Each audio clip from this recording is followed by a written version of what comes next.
Hello বন্ধুরা, crafter তিথিয়াতে আরেকবার স্বাগতম। আজকের ভিডিওটা খুবই গুরুত্বপূর্ণ হতে চলেছে। এটা একটা রিকোয়েস্টেড ভিডিও।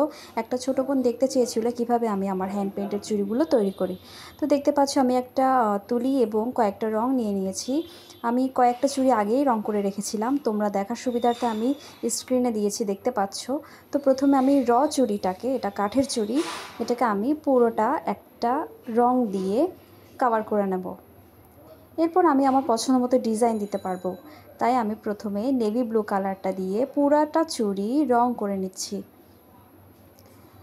সম্পূর্ণ ভিডিও দেখাতে গেলে অনেক লম্বা হয়ে যাবে ভিডিওটা, তাই আমি কেটে কেটে দেখাচ্ছি। দেখতে পাচ্ছ আমি চুড়িটা উপরের পার্ট এবং নিচের পার্ট ভালো মতো করে রং করে নিচ্ছি। ফিনিশিংয়ের জন্য পুরোটাতেই আমি রং করে দিচ্ছি যাতে দেখতে ভালো লাগে। এরপর আমি আমার পছন্দ মতো ডিজাইন দিয়ে দেব। অনেক দিন হাতের কাজ করা হচ্ছে না, হ্যান্ড পেইন্টেডের কাজ করা হচ্ছে না। দেখো আমার হাতে কিভাবে রং লেগে গেছে। তো এটা শুকনো পর্যন্ত অপেক্ষা করি, আমরা অন্য একটা চুড়ি রং করে নিই। আমি আজকে দুইটা চুড়ি হ্যান্ড পেইন্ট করে দেখাবো তোমাদেরকে। এটাকে আমি স্কাই ব্লু রং করেছি, দেখতে পাচ্ছ। চুড়িটার উপরের অংশ এবং নিচের অংশ ভালো মতো করে রং করে দিতে হবে যাতে ফিনিশিং সুন্দর হয়, হাতে পরলে যাতে ভালো লাগে। আমি সম্পূর্ণ চুড়িতে এই রংটাই করেছি, একটা নেভি ব্লু, একটা স্কাই ব্লু। তোমরা তোমাদের পছন্দ মতো রং করতে পারো। আমার কাছে আপাতত এই দুটো রঙই ছিল। অন্য সমস্ত রং এতদিন কাজ না করার কারণে শুকিয়ে একদম শক্ত হয়ে গেছিলো। তো আমি ভিডিওটা বেশি লং করব না, তাই আমি কেটে কেটে তোমাদেরকে ভিডিওটা দেখাচ্ছি। ক্যামেরার অপোজিটে আমি রং করে চুড়িগুলো শুকানোর জন্য রেখে দিব। ভিডিওটা করতে অনেক সময় লেগেছিল আমার আজকে। দুপুরে এবং সন্ধ্যায় বসে বসে আমি এই কাজগুলো করেছিলাম। তো এবার এই দুটো চুড়ি আমি শুকোতে দিয়ে দেব যাতে পরবর্তী কাজটা আমি করতে পারি, পরবর্তী ডিজাইন। এখানে একটু করে লেগে গেছে, এটাকেও একটু কভার করে দিই। রঙের কাজে একটা যন্ত্রণা, একটু অসতর্ক হলে চারিদিকে ছড়িয়ে যায়। আমার হাতের অবস্থা দেখতে পাচ্ছ। তো এবার এটাকে শুকোতে দিয়ে দিলাম।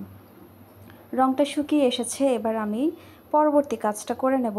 আমি একটা তুলি নিয়ে আমার পছন্দ মতো ডিজাইন দিয়ে দিচ্ছি। নেভি ব্লুর মধ্যে সাদা রঙটা খুব ভালো মতো ফোটে। তো আমি একটা সিম্পল ডিজাইন, এটা যে কেউ করতে পারবে, একটা সিম্পল ডিজাইন দিয়ে তোমাদেরকে দেখিয়ে দিচ্ছি। এই যে ঠিক এইভাবে আমি, এত মোটা চুড়ি তাই এই ডিজাইনটাই বেস্ট। পুরো ভিডিও করছি না, আমি তোমাদেরকে দেখিয়ে দিচ্ছি একটু একটু করে। এবার অন্য চুড়িতে আমি অন্য রকম ডিজাইন দেব। তোমাদের বোঝার সুবিধার্থে আমি একটা দুটো করে দেখাচ্ছি ক্যামেরার সামনে।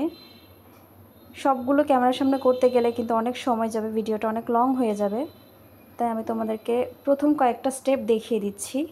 আমি এক্সপার্ট না হলেও যতটুকু পারি চেষ্টা করি।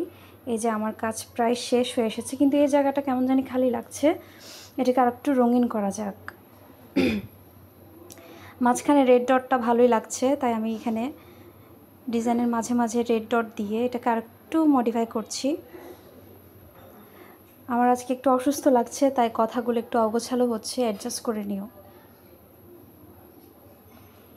তো আমার কাজ প্রায় শেষ। এই যে চুড়িতে ডিজাইন করা শেষ। তোমরা তোমাদের পছন্দ মতো ডিজাইন, পছন্দ মতো রং করতে পারো। খুব একটা কঠিন কাজ না হ্যান্ড পেইন্ট করা। আমার কাজ শেষ, এবার শুকিয়ে গেলেই আমি এগুলো পরতে পারবো। এটার পর আরও একটা কাজ আছে, ভার্নিশ স্প্রে দিয়ে এটাকে ফিনিশিং দেওয়া। পরবর্তী ভিডিওতে দেখিয়ে দেবো। এই যে এগুলো সব আমার হাতের কাজ।